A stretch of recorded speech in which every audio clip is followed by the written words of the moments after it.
The sun came up over the green hills of New Zealand's South Island. The light made everything look golden and warm. In the middle of those hills sat a big building called the Terra Nova Children's Sanctuary. It was a home for kids who had no parents. 347 children lived there. These were not normal times. 2 years ago, there had been a big war called the Proxima War. Humans had fought against alien races from other planets. Many people died. Many children lost their mothers and fathers. Some kids were saved from planets that were destroyed. All of them ended up at Terra Nova, where people took care of them and gave them a new home. Commander Daniel Brooks was working at Earth Defense Station Gamma that morning. His job was to watch the space around Earth and make sure nothing bad came close. He sat in front of big screens that showed him every ship moving near the planet. It was a quiet day. He drank his coffee and checked the numbers. Everything looked normal. The war had been over for 2 years. The aliens called the Vakrian Collective had signed a peace deal 18 months ago.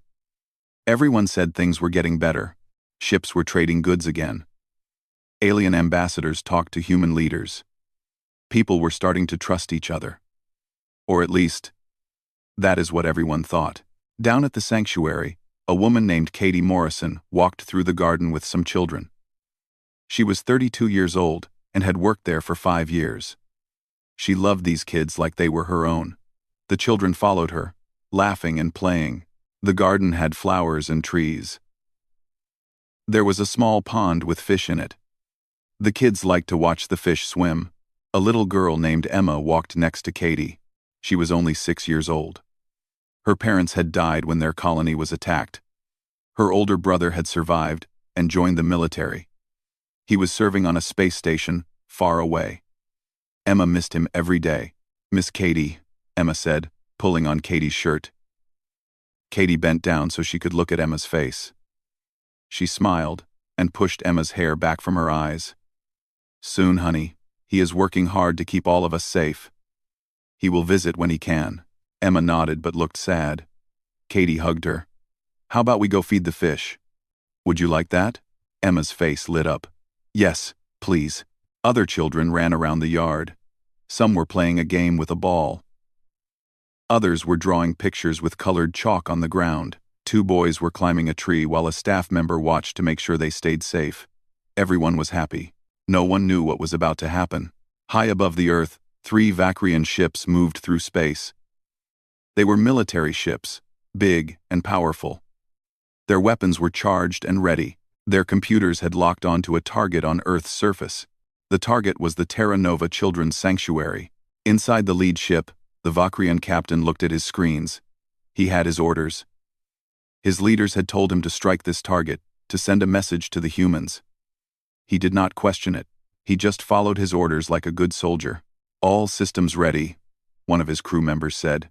"Shields at maximum," said another. The captain nodded. "Fire when in range. After the strike, we jump to light speed immediately. We will be gone before their defenses can respond." Admiral Henry Carson was having breakfast in his office at the main defense headquarters. He was one of the top military leaders on Earth. He had fought in the Proxima War and helped write the peace treaty. He believed in that peace. He thought the war was finally over. His computer made a loud beeping sound. He looked at the screen and saw an alert. 3 Vakrian ships had entered Earth's solar system. That was strange. They had not asked for permission. They had not announced their visit. The computer tracked their path and showed where they were going. Carson's face went white. The ships were heading straight for Earth.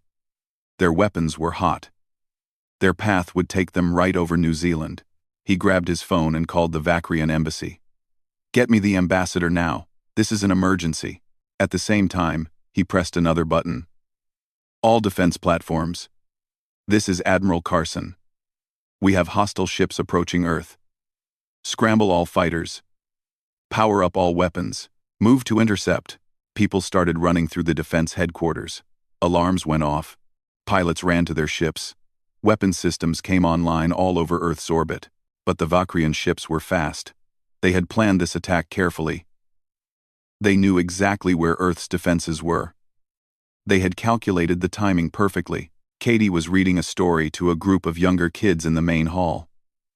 About 20 children sat on the floor around her. They loved story time. Katie read about a brave knight who saved a kingdom. The children listened with big eyes, imagining the adventure. Emma sat in the front, her favorite stuffed bear in her arms. Next to her was a boy named Lucas, who was 7 years old. Behind them sat Sophie, a 9-year-old girl who loved to draw. All of them were focused on the story. Commander Brooks saw the missile launches on his screen. His heart stopped. He watched the trajectories. The missiles were heading down toward Earth's surface. He pulled up the target coordinates and felt sick. "No," he whispered. "Not there. Please. Not there." He opened every communication channel.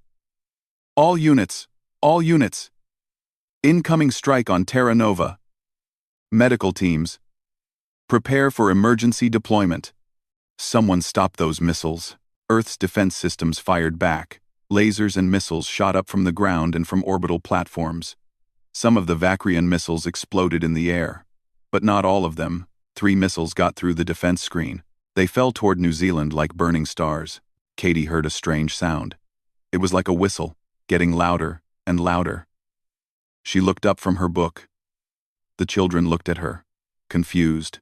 "Miss Katie, what is that?" Emma asked. Then the building shook. The windows exploded.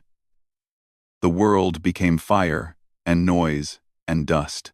Katie threw herself over Emma and the other children near her, covering them with her body. The first missile hit the east wing where the bedrooms were. The entire section of the building collapsed. The second missile struck the medical center. The third hit the playground on the north side. The explosions were huge. Fire and smoke rose into the sky. Pieces of the building flew everywhere. The beautiful garden was destroyed. The pond disappeared under piles of broken stone and twisted metal. And then, for a moment, everything went quiet. The Vacrian ships turned away from Earth and activated their faster-than-light engines. They vanished into space, running away from what they had done. On the ground, Katie slowly opened her eyes. Her ears were ringing so loud she could not hear anything else. Dust covered everything. She could barely see. She felt the weight of something on her back and pushed it off. It was part of the ceiling. She looked down. Emma was crying but moving. Lucas was scared but okay. Sophie had a cut on her head but was breathing. Katie pulled them close. "It's okay. It's okay," she said, even though she could not hear her own voice. "You're safe now." Then she looked around and her heart broke. The eastern wing was gone. Just gone. 80 children slept in that wing. She could see the rubble, still smoking. People were starting to run toward the ruins. Staff members who survived were pulling themselves out of the debris. Some were hurt badly. Others were screaming for. The rescue workers dug through the ruins for hours. The sun was high in the sky now, making everything hot. The smell of smoke filled the air. Dust covered everyone who was helping. They pulled away pieces of broken walls and crushed furniture, looking for survivors. Katie refused to leave. Her arm was hurt and bleeding, but she did not care. She helped dig through the rubble with her good hand. Every few minutes, they would find a child. Sometimes the child was alive. Sometimes they were not. Each time they found a body, Katie had to look away and cry. Emma sat nearby with other surviving children. A nurse had checked her and put a bandage on her knee. She watched Miss Katie work and did not understand why the nice lady was so sad. Emma was only 6. She did not fully understand what death meant yet. Dr. Kevin Palmer ran the medical operation. He was a trauma surgeon from the nearest hospital. He had seen many terrible things in his career. But this was different. These were children. Babies. Kids who should have been playing and laughing, not lying broken under collapsed buildings. "We need more ambulances," he shouted. "And get me more blood from the hospital. All types. We are running out fast." The nurses worked quickly. They set up a field hospital in the parking area. Children with broken bones, burns, and cuts covered every available space. The medical team moved from one child to another, doing what they could to save lives. By noon, They had pulled everyone out of the ruins. The final count made everyone sick. 173 children were dead. 92 were hurt, some very badly. 82 had survived without major injuries, mostly because they were in different parts of the building when the missiles hit. The youngest child who died was only 3 years old. His name was Charlie. He had been sleeping in his bed when the missile destroyed the East Wing. He never woke up. The oldest victim was a girl named Rachel. She was 16 and had been helping in the kitchen. She died trying to shield 2 younger children from the blast. The 2 children lived because of her. Katie sat on the ground, her back against a tree that somehow survived the attack. Her face was dirty and wet with tears. A list of names sat in her lap. She had to read them all later at the memorial service. 173 names. 173 children who would never grow up.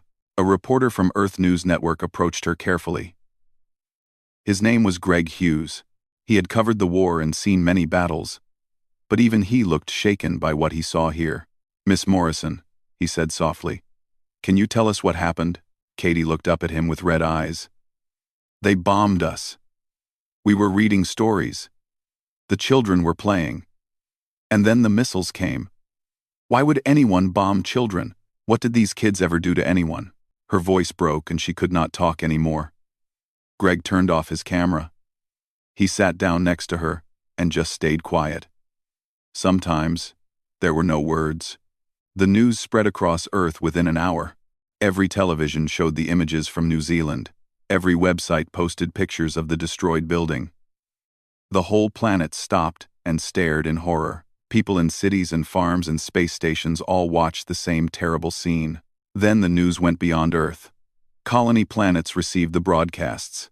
Space stations got the updates.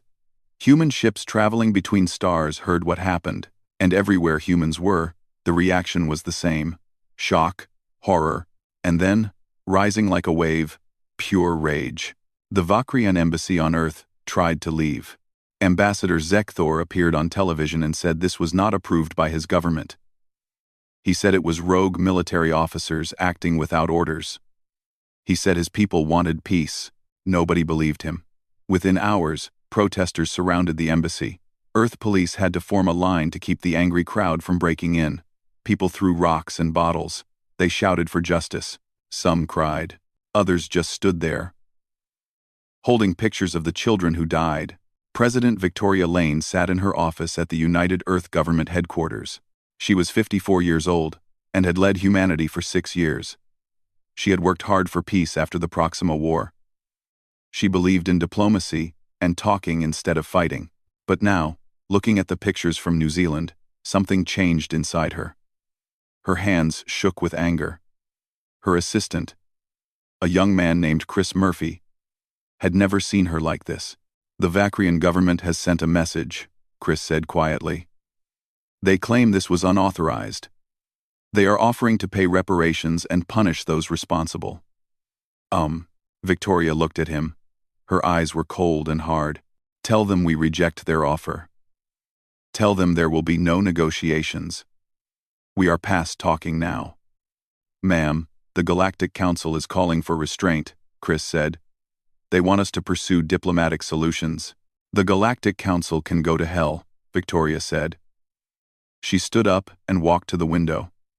Outside, she could see people gathering in the streets. They held candles and pictures of the dead children. "Those aliens bombed an orphanage, Chris. They killed babies. Children who already lost their parents in a war. And now the galaxy wants us to be calm and reasonable?" She turned back to him. "Schedule an emergency session of the United Earth Assembly. We are going to vote on a military response. And Chris, make sure every representative sees the footage from Terra Nova, all of it. I want them to see exactly what was done to our children."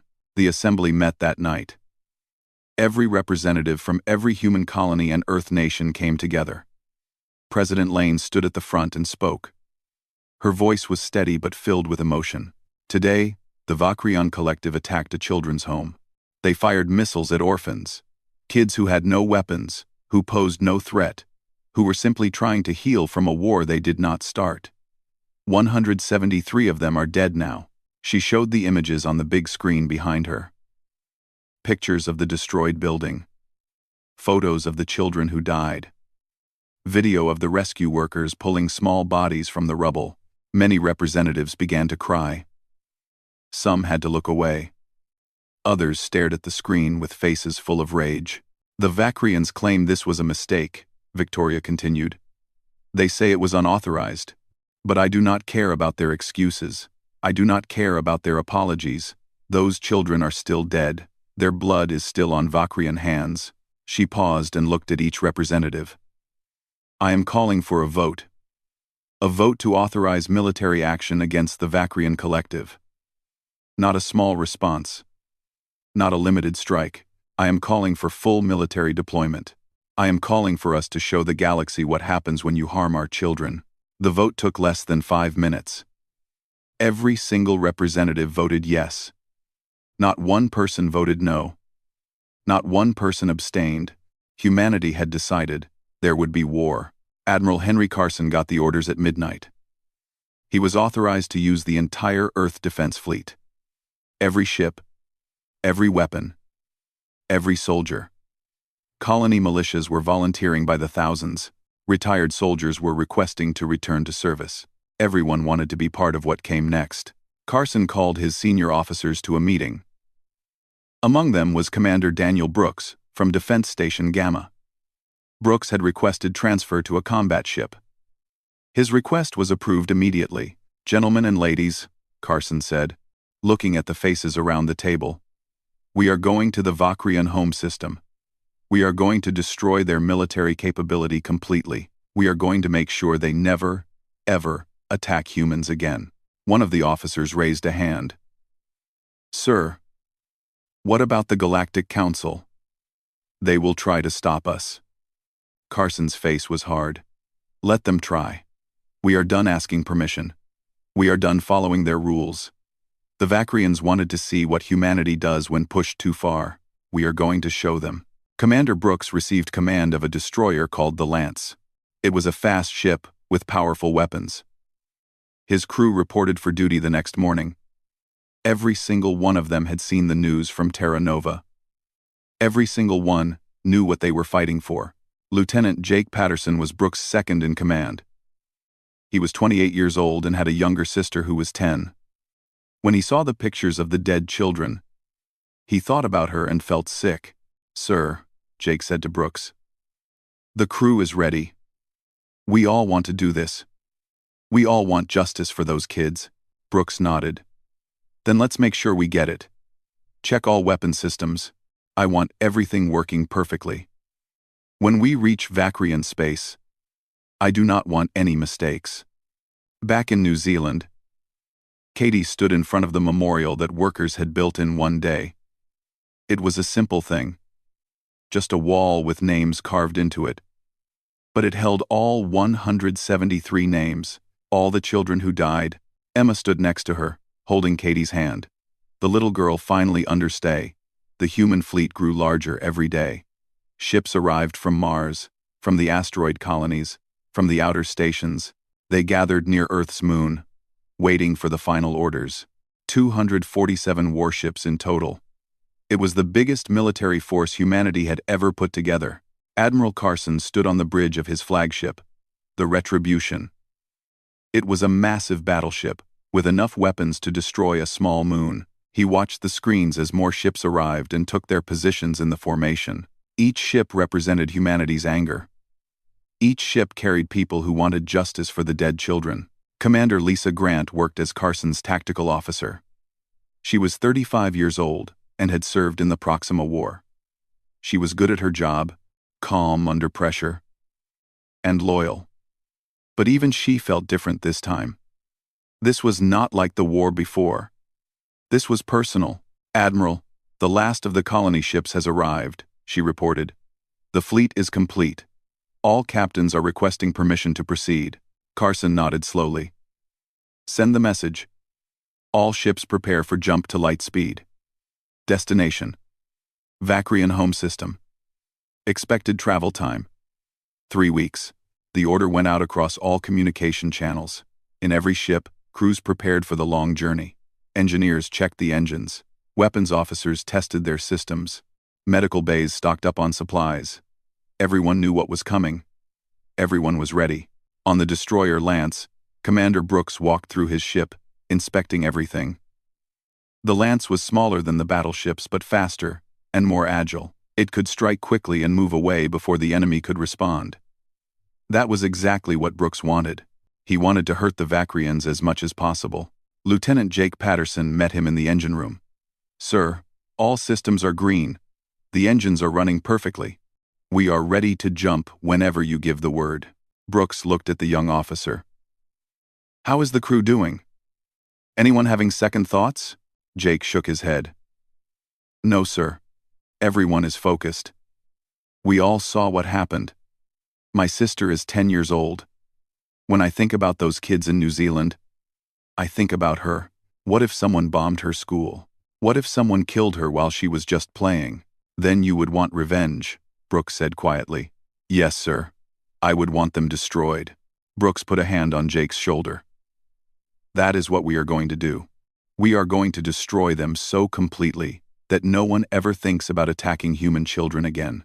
The fleet jumped to light speed together. The ships disappeared from Earth space in flashes of light. They traveled through the darkness between stars, moving faster than anything normal physics allowed. Inside the ships, crews settled into the routine of a long journey. But this was not a normal military operation. Usually, soldiers joked and played games during travel time. They watched movies and talked about going home.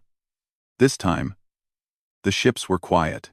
People worked their shifts and then went to their rooms. They thought about the mission.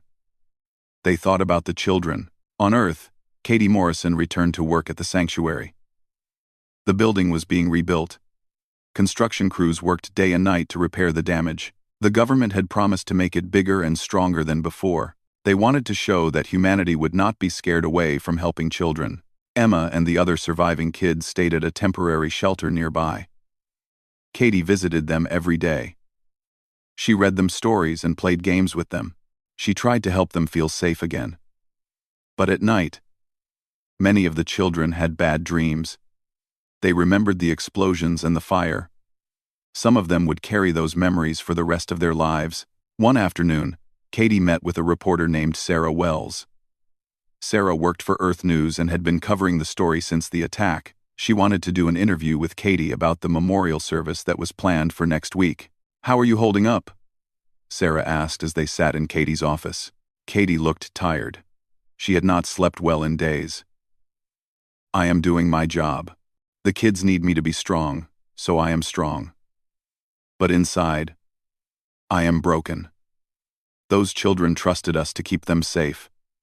We failed them." "You did not fail them," Sarah said firmly. "The Vakrians did this, not you." "I know that in my head," Katie replied. "But my heart does not care about logic. 173 kids are dead. I knew all of them. I knew their favorite foods and their fears and their dreams, and now they are gone." She looked out the window at the construction site. "The fleet is on its way to Vakria Prime right now. Part of me hopes they destroy everything. Part of me wants the Vakrians to suffer like these children suffered. Is that wrong?" Sarah thought for a moment. "I do not think it is wrong. I think it is human. We protect our own. When someone hurts our children, we respond with everything we have. That is not wrong. That is survival." Halfway across the galaxy, the Vakrian government was panicking. They had received word that a massive human fleet was coming. Every attempt at diplomatic contact was ignored. The humans would not answer their messages. They would not negotiate. They just kept coming. The Vakrian High Council met in their capital city on Vakria Prime. They were a group of 12 leaders who ruled their civilization. They had been in power for decades and were used to getting their way, but now they faced something they had never seen before. An enemy who did not care about their excuses. Council leader Maktor stood before the others. He was old and had lived through many conflicts. But even he looked worried now. "The human fleet will arrive in 10 days, he said. "Our defense fleet is preparing to intercept them. But intelligence reports say the humans have more ships than we do. They are also angrier than we expected. Another council member, a female named Silaven, spoke up. We have sent them messages. We have explained that the attack was not authorized. We have offered to execute the officers responsible. Why will they not respond? Because we bombed their children, said another member. Krevash. He was younger than the others, and had opposed the attack from the beginning. We attacked an orphanage. We killed babies. What did you think would happen? That they would just accept an apology? Maktor glared at him. Watch your tone. The attack was meant to send a message. To show the humans that we are still powerful. Well, it sent a message, Krevash said bitterly. It told them exactly how to find our home world, and that we are worth destroying. The council argued for hours, but could not agree on what to do. Some wanted to surrender immediately. Others wanted to fight. Some suggested fleeing the planet before the humans arrived. In the end, they decided to prepare for battle and hope their military could hold the humans back. Admiral Carson received daily updates on the Vakrian preparations. His intelligence officers monitored their communications and watched their fleet movements. The Vakrians were gathering every ship they had to defend their home system. It was an impressive force. Their technology was advanced. Their ships were powerful. Carson did not care. He had seen what those ships did to children. How many Vakrian military vessels? He asked Commander Grant. 193 confirmed, she replied. They are forming defensive positions around their planet. Their strategy seems to be making us fight through multiple layers of defense. Then we will fight through them, Carson said simply. What are our projections for casualties? Grant hesitated. Sir, if we engage the entire Vakrian fleet, we could lose 20 to 30% of our ships. That would mean thousands of deaths. And if we turn back, Carson asked, then the children who died at Terra Nova get no justice. And every species in the galaxy learns that attacking human civilians has no real consequences. Carson nodded. Then we proceed. Send a message to all ship captains. Final briefing in 6 hours. Make sure everyone understands the plan. The briefing was broadcast to every ship in the fleet. Carson appeared on screens throughout the Armada. Behind him was a picture of the Terra Nova sanctuary before the attack. Happy children playing in the garden. In 6 days we will arrive at Vakria Prime, Carson began. The enemy knows we are coming. They have prepared their defenses. They think they can stop us. He paused, and the image behind him changed. Now it showed the sanctuary after the attack. Destroyed buildings. Smoke and fire. Rescue workers pulling bodies from the rubble. They did this, Carson said, his voice hard. They targeted children. Orphans who had already lost their parents. They bombed them while they played, and read stories, and slept in their beds. 173 children died. The youngest was 3 years old. The oldest was 16. He looked directly at the camera. We are going to make sure this never happens again. When we are done, the Vakrian military will no longer exist. Their government will be removed. Their weapons will be confiscated. And every species in this galaxy will know exactly what happens when you harm human children. On the Lance, Commander Brooks watched the Admiral's speech with his crew. When it ended, the room was silent for a moment. Then, Jake Patterson spoke. Sir, the weapons are ready. The crew is ready. We can do this. Brooks looked at his crew. Young faces. Serious expressions. They had all volunteered for this. They all knew they might die. But they were willing to take that risk. I know we can, Brooks said. And we will. For those children. For every child who should be safe to grow up without fear. We are going to teach the galaxy a lesson it will never forget. The fleet continued toward Vakrian space. In the mess halls, soldiers ate quietly. In the engineering sections, crews worked long shifts to keep everything running. In the medical bays, doctors prepared for the wounded they knew would come. And in the command centers, officers studied maps of the Vakrian system. They planned their attack. They calculated firing solutions. They identified targets. Every military installation, Every orbital platform, every ship, everything would be destroyed. Back on Earth, President Victoria Lane addressed the planet one more time. She stood in front of the United Earth Government building. Behind her, people held candles and pictures of the dead children. "Our fleet will arrive at Vakria Prime in less than a week," she said. When they do, the human fleet dropped out of light speed at the edge of the Vakrian home system.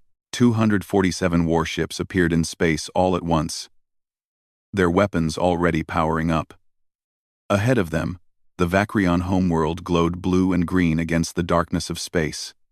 Admiral Carson stood on the bridge of the Retribution and looked at the tactical display. Red dots showed the positions of Vakrian ships. There were many of them.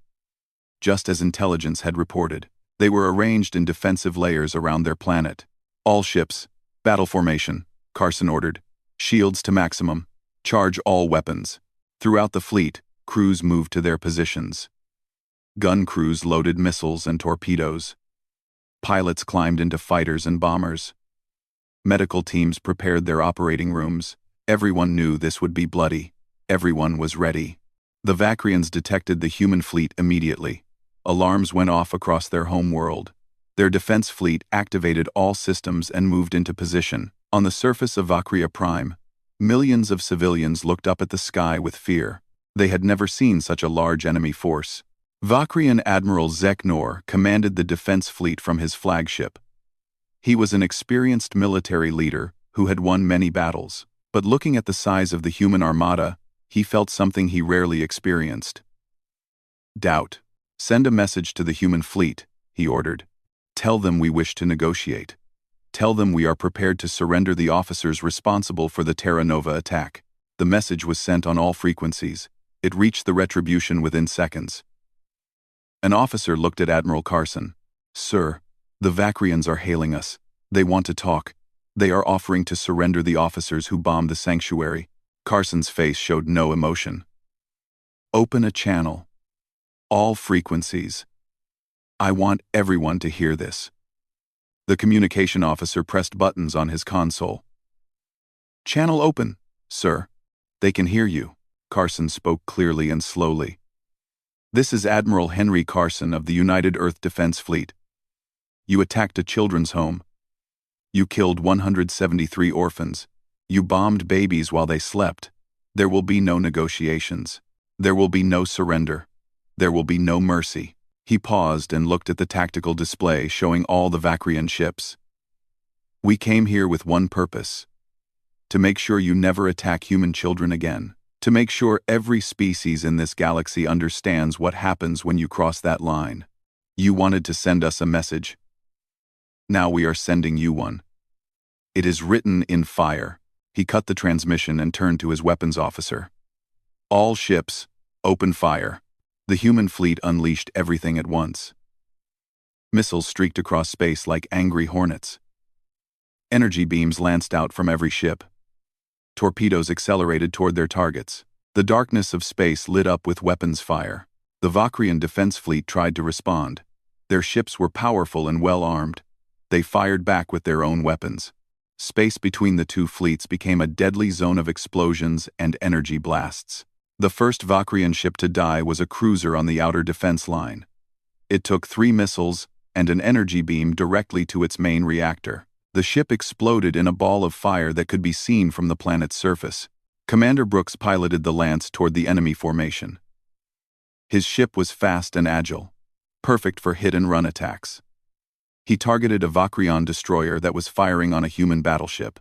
"Jake, target their engines," Brooks ordered. "I want them disabled, not destroyed." "Not yet." Lieutenant Patterson locked the weapons on target. "Locked on, sir." Firing. The Lance's main gun fired. The energy beam hit the Vakrian destroyer's engine section. The ship lurched and began to spin, its propulsion gone. It was dead in space. But the crew was still alive. "Good," Brooks said coldly. "Let them watch what happens next. Let them see what we do to people who bomb children." He moved the Lance to the next target. A Vakrian battleship was trying to break through the human formation. Brooks came at it from the side. where its shields were weaker. "Fire all missiles," he commanded. The lance released 6 missiles at once. They all hit the battleship's side armor. The explosions tore through the hull. The Vakrian ship tried to turn away, but it was too slow. A human cruiser finished it off with a barrage of energy fire. The battle raged for hours. Ships on both sides were destroyed. Escape pods launched from damaged vessels. Debris floated through space. But slowly, steadily, the human fleet pushed forward. They were more aggressive, more coordinated, and much angrier.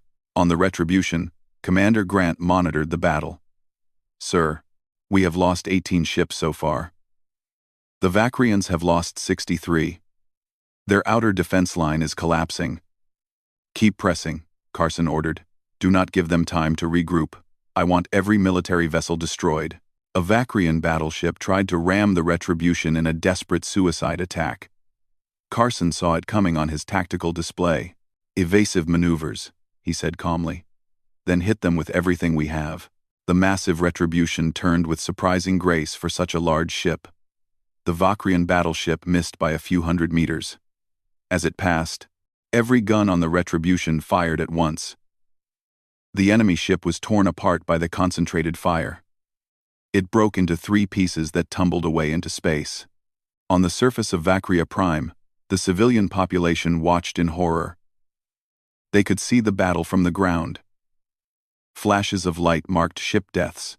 Burning debris fell through the atmosphere like shooting stars. This was their military being destroyed. This was their protection being stripped away. The Vakrian High Council met in an emergency session in their underground bunker. They watched the battle on screens and realized they were losing badly. "We must surrender," said Council Member Silaven. "The humans are going to destroy everything." "They already said they will not accept surrender," Krevash replied. He looked at Maktor. "This is your fault. You approved the attack on Terra Nova. You said it would make the humans fear us. Look what your decision brought us." Maktor's face was pale. For the first time in his long life, he understood what it meant to make a truly terrible mistake. Send another message. Offer them anything. Tell them they can put us on trial. Tell them they can take our military equipment. Just make them stop. But the humans were not stopping. They pushed through the second defense line with brutal efficiency. Vakrian ships tried to retreat, but human fighters pursued them. There was no escape. Commander Brooks led a squadron of destroyers against the Vakrian flagship. It was a massive ship, twice the size of the Retribution. Its shields were strong, and its weapons were deadly, but Brooks did not care about the odds. "All ships, focus fire on the flagship," he transmitted to the other destroyers. "Concentrate on one shield section. We will break through." 5 human destroyers fired at the same spot on the Vakrian flagship's shields. The energy built up until finally the shields collapsed in that area. The hull was exposed. "Jake, fire the main gun directly at their bridge," Brooks ordered. The Lance's most powerful weapon charged and fired. The energy beam hit the Vakrian flagship's command center. The entire section exploded. Admiral Zeknor died instantly, along with his entire command staff. The flagship began to drift, its command systems destroyed. Human ships swarmed around it, firing at its engines and weapons. Within minutes, the most powerful ship in the Vakrian fleet was a floating wreck. With their flagship gone and their admiral dead, the remaining Vakrian ships tried to surrender. White flags appeared on displays, ships powered down their weapons. But Admiral Carson had meant what he said. There would be no mercy. "All ships, continue attack," he ordered. "Destroy every military vessel. No exceptions." Some of the human captains hesitated. Firing on ships trying to surrender felt wrong. But then they remembered the images from Terra Nova. Children pulled from rubble. Small bodies covered with sheets. They remembered, and they fired. The battle lasted 6 hours total. When it was over, the entire Vakrian defense fleet was destroyed. Not a single military ship remained operational. The space around Vakria Prime was filled with debris and wreckage. Thousands of Vakrian military personnel were dead. The human fleet had lost 31 ships and over 4,000 people. It was a high price. But they had accomplished their mission. The Vakrian military no longer existed. Carson looked at the tactical display showing the now defenseless planet. Begin Phase 2. Target all military installations on the surface. Orbital platforms, weapon factories, training bases, destroy them all. Human ships moved into orbit around Vakria Prime. Their sensors identified every military site on the planet. Then they began to fire. Precision strikes hit army bases, naval yards, and weapons plants. Explosions blossomed across the planet's surface. The Vakrian people watched their military infrastructure being systematically destroyed. Some were angry. Some were scared. But most just felt shock. They had never imagined this could happen to them. They were a powerful civilization. They had won many wars. But now, they were helpless. The bombardment continued for 2 days. Every military installation was reduced to rubble. The humans were very careful not to hit civilian areas. They did not want to kill innocent people, but anything connected to the Vakrian military was destroyed without hesitation. When it was over, Commander Grant gave her report. "Sir, all military targets have been neutralized. The Vakrian military no longer has the capability to threaten anyone. Their government building is the only major structure still standing." Carson nodded. "Good. Now send ground troops. I want the entire High Council arrested. They will face trial for war crimes." Human Marines landed on Vakria Prime in heavily armed shuttles. They secured the capital city and surrounded the government building. The Vakrian guards were ordered to surrender. And they did so without fighting. What was the point? Their fleet was gone. Their weapons were destroyed. Resistance would only mean more death. The High Council was taken into custody. Maktor, Silavan, and all the others were placed in restraints and loaded onto transport ships. They would be taken to Earth to stand trial for ordering the attack on Terra Nova. Commander Brooks walked through the ruins of a Vakrian military base on the planet's surface. Smoking craters marked where buildings once stood. Twisted metal and broken equipment lay everywhere. His Marines were collecting any remaining weapons and destroying them. "Is this enough?" Jake asked him quietly. "Does this balance the scales for those children?" Brooks looked at the destruction around them. "No. Nothing can balance those scales. 173 kids are still dead. But at least now, everyone knows what happens when you harm humans.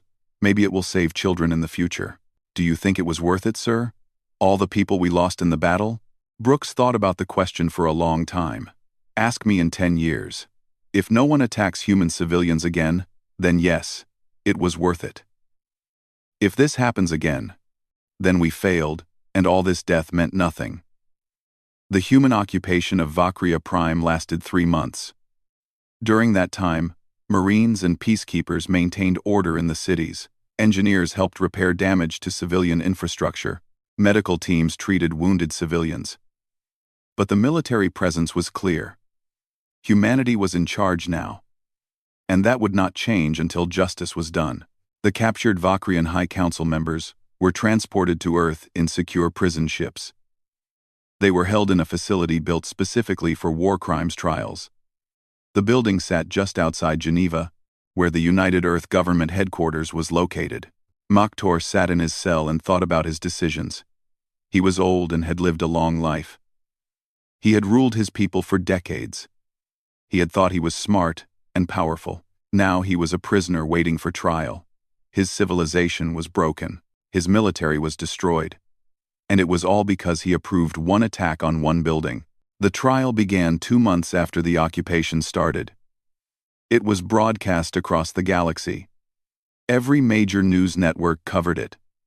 The courtroom was packed with reporters, observers, and representatives from dozens of species.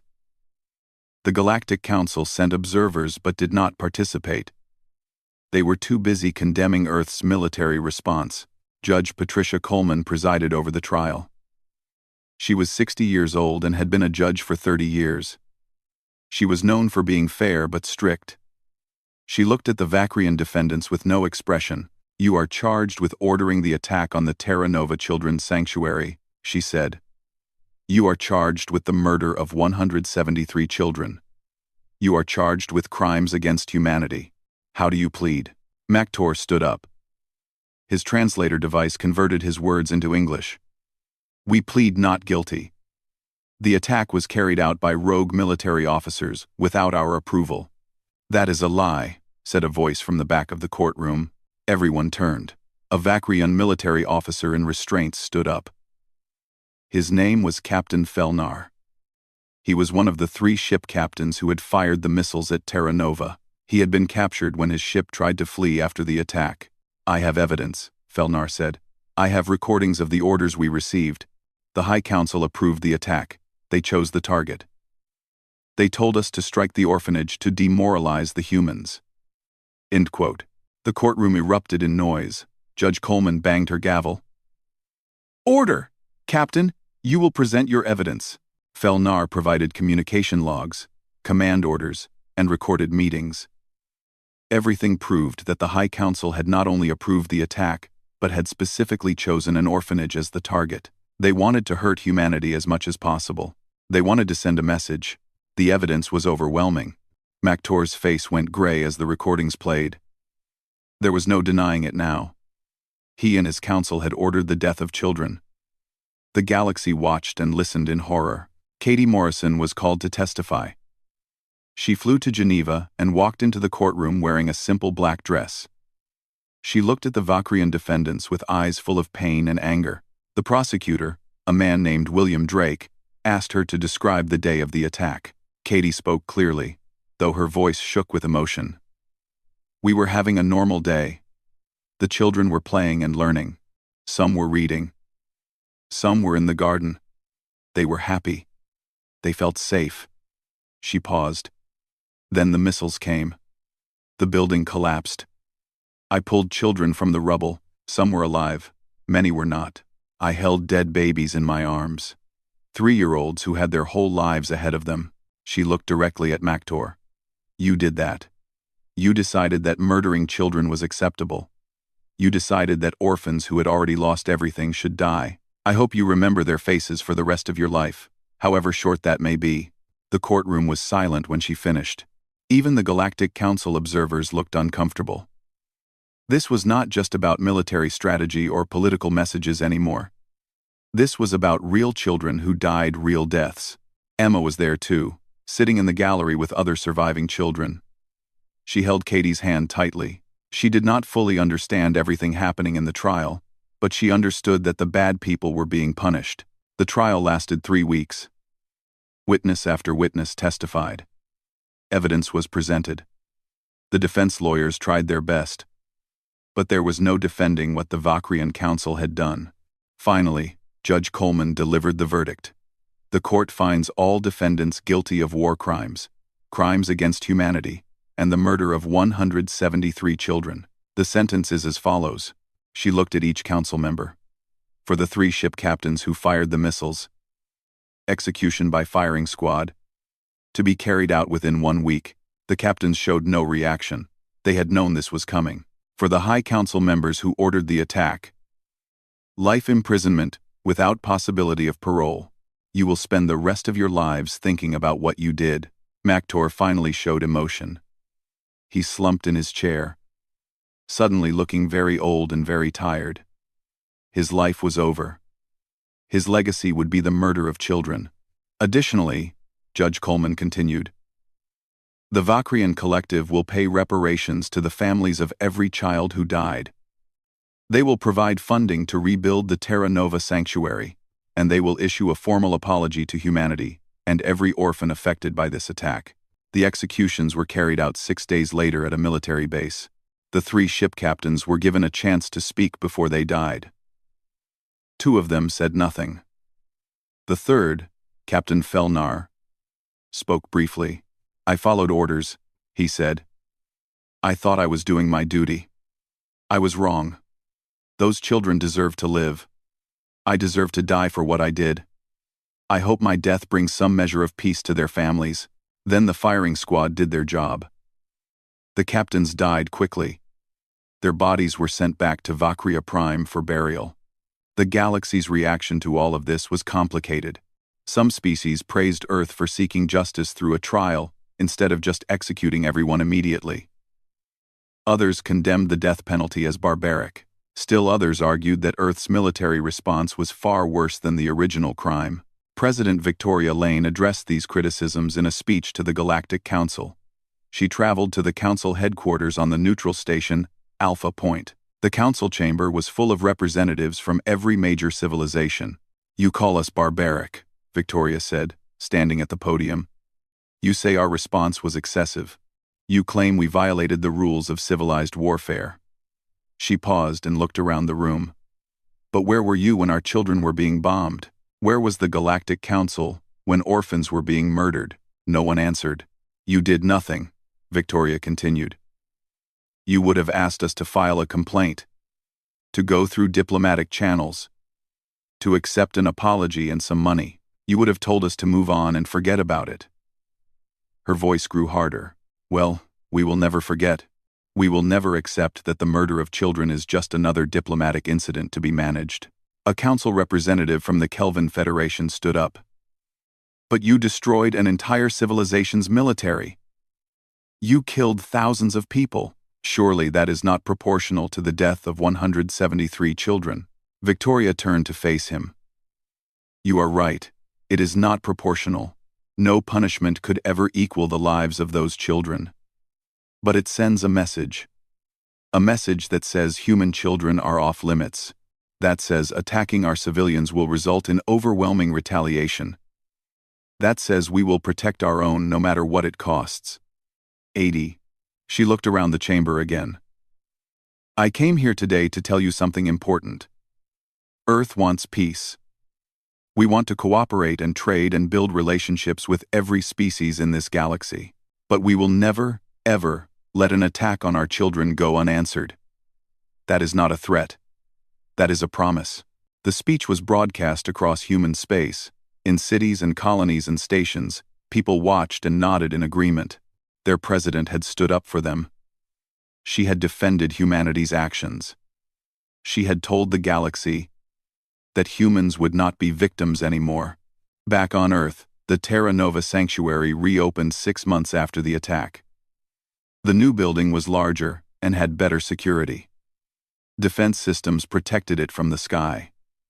Guards patrolled the grounds, but inside, it still felt warm and welcoming. Katie walked through the halls on opening day.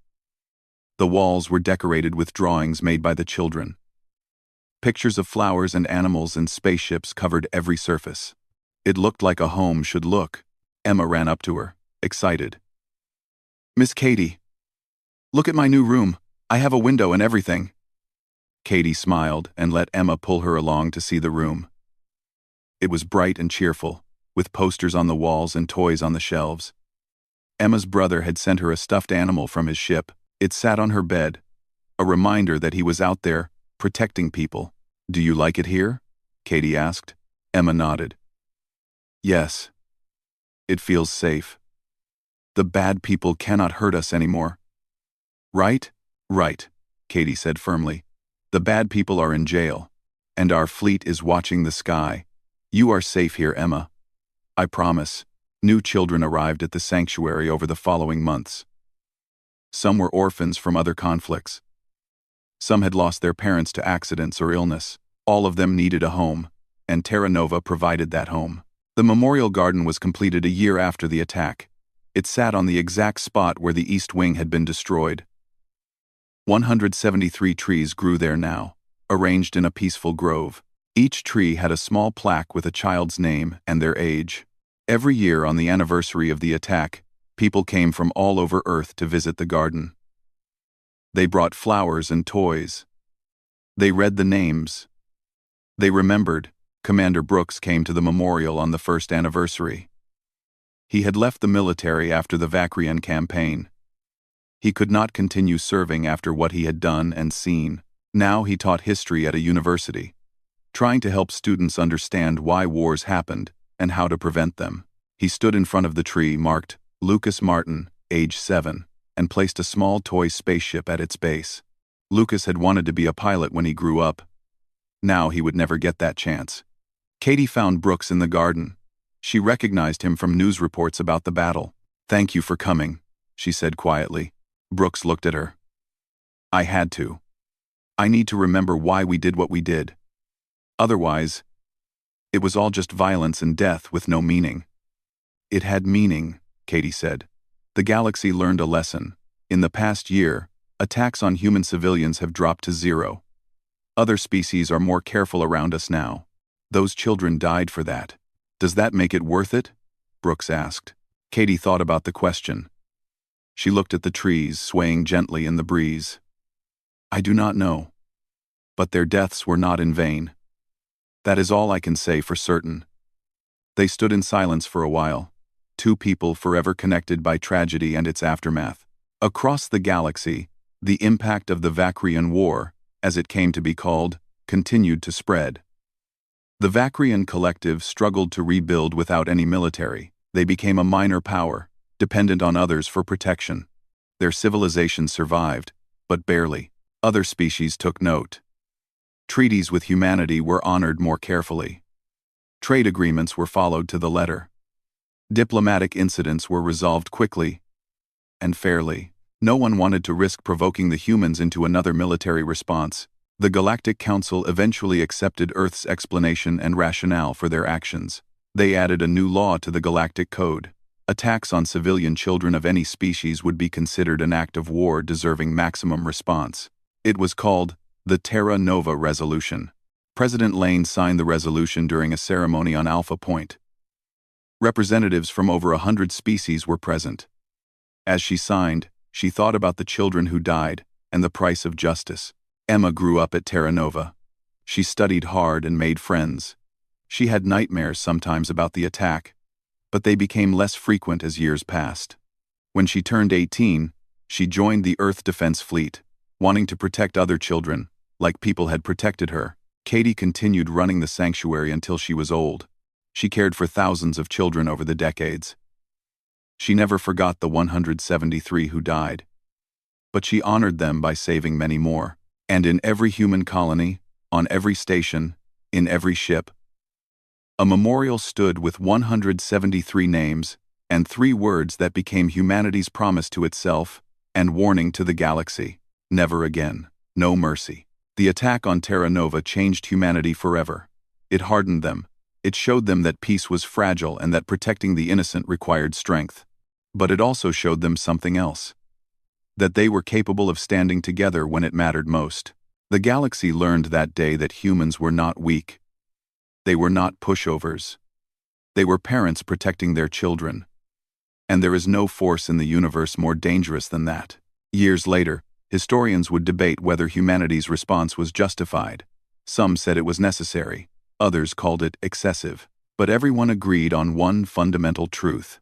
After Terra Nova, the galaxy understood exactly where the line was, and no one dared to cross it again. The children of Earth could play safely. The orphans could heal.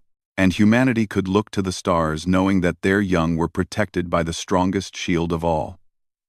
A civilization willing to do anything, pay any price, and face any consequence to keep its children safe. That was the legacy of Terra Nova.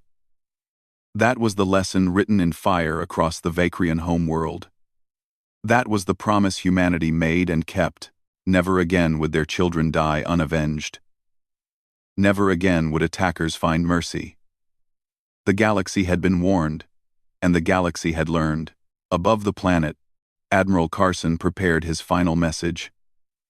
It would be broadcast across the entire galaxy. Every species would hear it.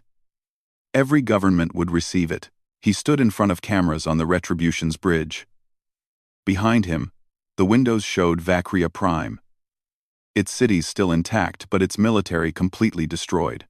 This is Admiral Henry Carson, of the United Earth Defense Fleet. 3 weeks ago, the Vakrian collective attacked a children's home on Earth. They murdered 173 orphans. Today, we have delivered justice. The Vakrian military has been destroyed. Their government has been arrested. Their ability to threaten anyone has been removed. He paused and looked directly at the camera. Let this be a message to every civilization in the galaxy. Humanity seeks peace. We want to cooperate, to trade, to build a better future together. But if you attack our civilians, if you harm our children, we will respond with overwhelming force. There will be no mercy. There will be no restraint.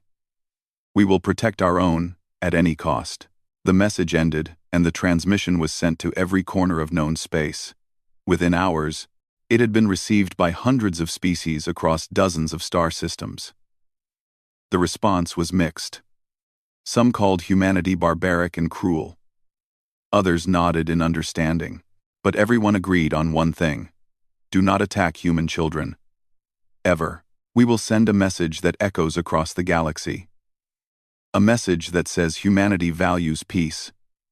We seek cooperation and friendship, but if you harm our children, if you attack the innocent, then we will show you the full force of our anger.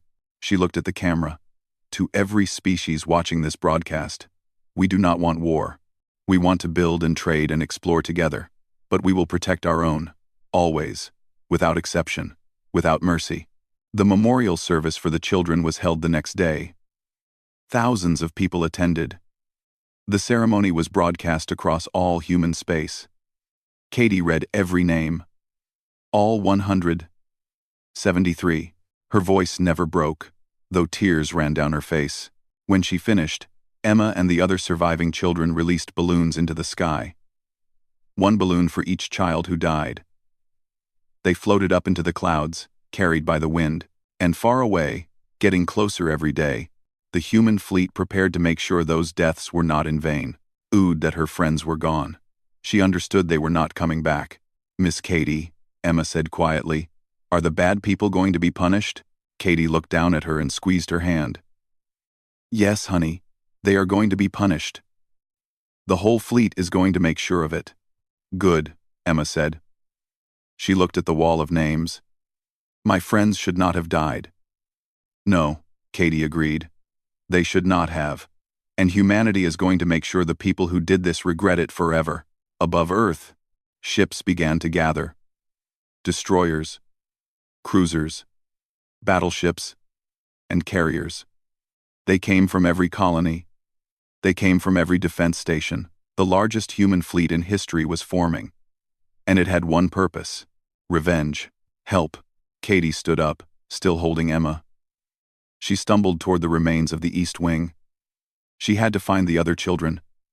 She had to help them, but deep down, she already knew the terrible truth. Many of them were gone. The attack had killed them. Someone had bombed a building full of orphans. Someone had murdered children who had already lost everything.